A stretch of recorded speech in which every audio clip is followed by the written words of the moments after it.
Hola y bienvenidos a Europa Hoy, el programa de actualidad europea de France 24 en español. Yo soy Esther Herrera Caro, desde el Parlamento Europeo en Bruselas. Es un placer saludarles. En el programa de esta semana hablamos del Pacto Verde Europeo, un paquete de nuevas leyes que ha marcado esta legislatura en la lucha contra la crisis climática.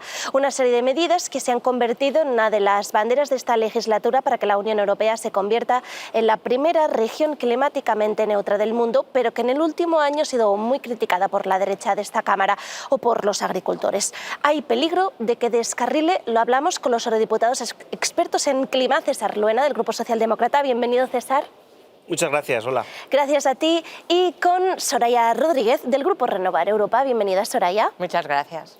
Muchas gracias a ambos por estar aquí. El Pacto Verde Europeo es quizás una de las grandes insignias de esta comisión, cuyo principal objetivo es llegar a la neutralidad climática en 2050.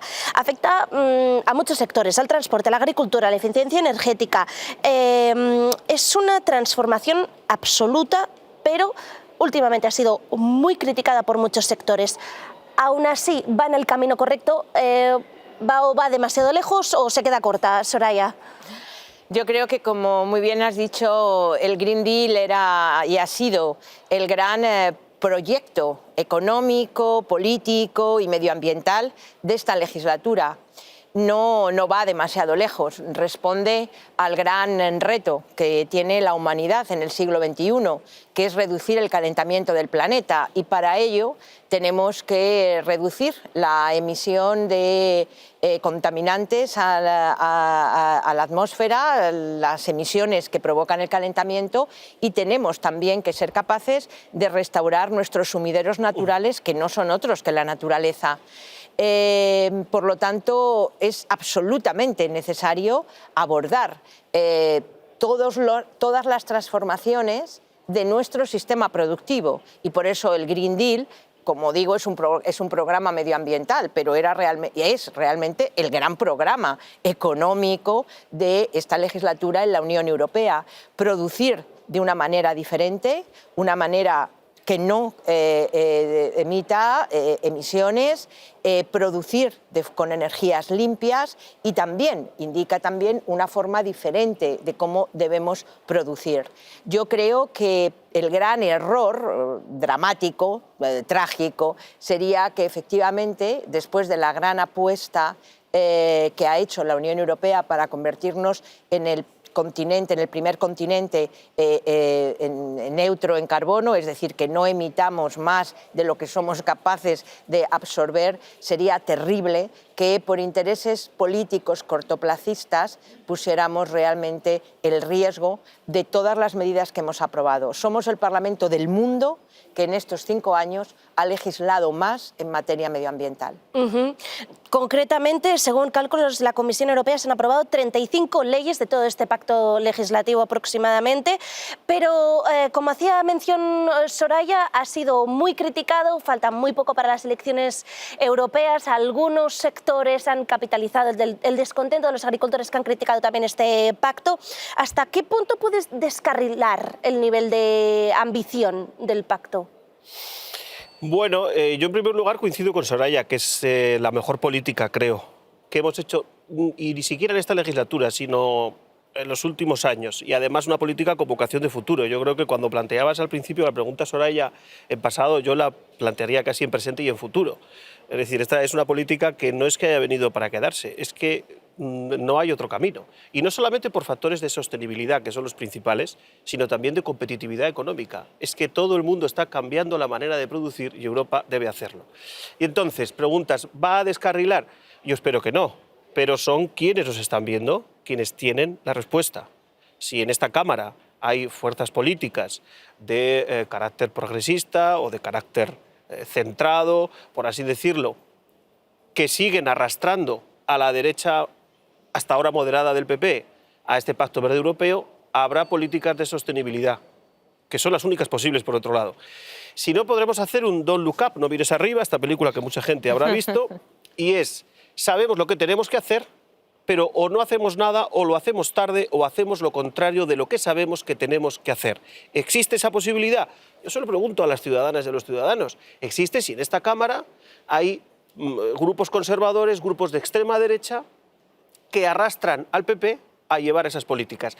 Al final, tanto en esta materia como en otras, pero en esta materia centralmente, esa es la respuesta. Lo que ha ocurrido con los agricultores creo que ha sido una mala manera de enfocar por parte, tenéis ahí, de la presidenta de la Comisión, cuando se dice que la agricultura y la ecología son incompatibles. Es el mayor desastre dialéctico que se puede cometer ahora mismo en la Unión Europea. Han sido compatibles desde el Neolítico, toda la vida. ¿Qué ocurre? Que ahora, en este punto, debemos hacer una agricultura más sostenible. También es verdad que los agricultores tienen razón en algunas cosas, ¿eh? La PAC era muy burocrática, la PAC debía contemplar otras medidas más simplificadas, más ayudas, etcétera, etcétera. En eso tienen razón. Ahora, en decir que los problemas de la agricultura son problemas de las políticas de sostenibilidad es un error garrafal. Así que, al final, termino como empezaba. La respuesta la tienen en este momento. Si estuviéramos a mitad de legislatura, la respuesta sería, bueno, vamos a ver la estrategia de los grupos políticos, la Comisión Europea que hace, etcétera, etcétera. Pero ahora que estamos a 2 meses de las elecciones europeas, entre el 6 y el 9 de junio, en España el 9 de junio, la respuesta la tienen los ciudadanos. Si aquí hay fuerzas progresistas, en mi caso con fuerza suficiente como el Grupo Socialista Socialdemócrata, habrá Pacto Verde Europeo para mucho tiempo. Una de las críticas que se hace mucho en la lucha contra la crisis climática está qué pasa con la gente que se puede quedar atrás, ¿no? El Pacto Verde Europeo también contempla la creación del Fondo de Transición Justa, un instrumento que sirve para ayudar económicamente, pues, a los sectores de la población que se pueden ver afectados, ¿no? ¿Es posible tener una transición ecológica justa, que no deje realmente a la población, que no se sientan que quizás esto es algo más que de urbanitas y que no les hacen caso a la gente que realmente lo necesita? Soraya. Sí, se habla mucho de que efectivamente debemos acompañar una transición climática, no solamente energética. La energía tiene una parte fundamental en este cambio de uso de energías limpias, pero que debemos acompañar, ¿no?, esta transición climática con ayudas sociales, porque efectivamente el cambio tiene un coste, pero la otra cara de la moneda es qué coste tiene si no cambiamos. Y el coste es enorme sobre todo también en vidas humanas, en las generaciones futuras. ¿Cómo podemos realmente hacer que esta transición sea justa? Pues haciendo una política que realmente sea una política dirigida a aquellas personas que tienen menos capacidad para afrontar el cambio. El caso energético es un buen ejemplo. Si efectivamente es necesario una mayor imposición a energías fósiles, está claro que aquellas personas que tienen menos capacidad adquisitiva y que además utilizan el vehículo, estoy pensando en transportistas, como su medio de vida, deben tener una política claramente dirigida a ese sector que tanto desde el punto de vista impositivo como tanto desde el punto de vista de ayudas sociales le beneficie. Para eso, indudablemente, hay que tener en cuenta que hay que ayudar según la renta. Las medidas generales que bonifican la compra de un vehículo eléctrico sin tener en cuenta la capacidad de renta, o, por ejemplo, bonifican energías fósiles, como también hemos visto ante la subida de forma general, lo que están haciendo es que a muchas personas que no tienen coche, que necesitan transporte público para ir a su trabajo, estén pagando el uso del vehículo de otros. Por lo tanto, es muy necesario también, y los estados son muy responsables en poner en marcha esta transición justa, porque al final son políticas nacionales, pero que tienen que tener muy en cuenta la discriminación de la renta de las personas a las que van dirigidas. A nivel global también es necesario esta transición justa, y por eso cuando, por ejemplo, hemos puesto en marcha el impuesto en carbono en frontera,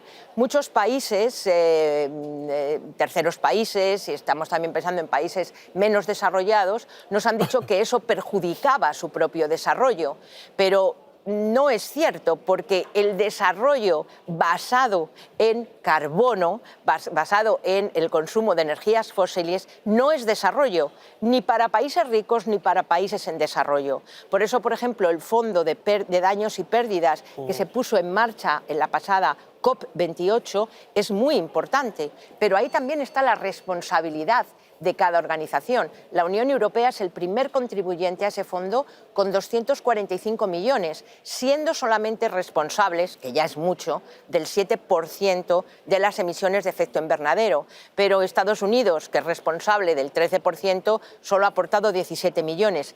Y China, que es responsable del 30% de las emisiones globales, ha aportado 0 euros.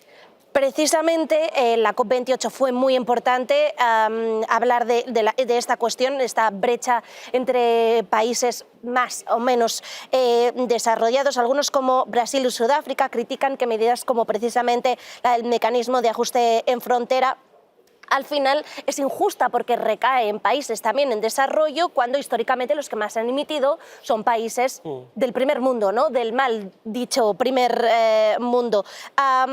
¿Esta brecha entre países ricos, países pobres, se puede agrandar con la crisis climática, César? Claro, se puede agrandar si no hacemos nada. Por ejemplo, hablabas del CBAM. Yo creo que el CBAM es un instrumento justo, que ha recibido críticas igual desde el desconocimiento, porque el planteamiento ante la crisis climática tiene que ser global. Y si no, no es ningún planteamiento útil ni que le vaya a repercutir en beneficio de ninguna de las sociedades, de las del norte, del sur, desarrolladas o en vías de desarrollo. Por tanto, yo creo que de cómo afrontemos, y en las cumbres internacionales se está avanzando, yo creo que lo suficiente, pero de cómo afrontemos estos años decisivos, de aquí a 2050, por algo el Pacto Verde Europeo tenía ese marco temporal, hasta 2050, pues dibujaremos la sociedad del futuro, y la sociedad también en Brasil y en esos países que ahora comentabas. Lo cierto es que los europeos tenemos que legislar para Europa, pero con vistas a un mercado global.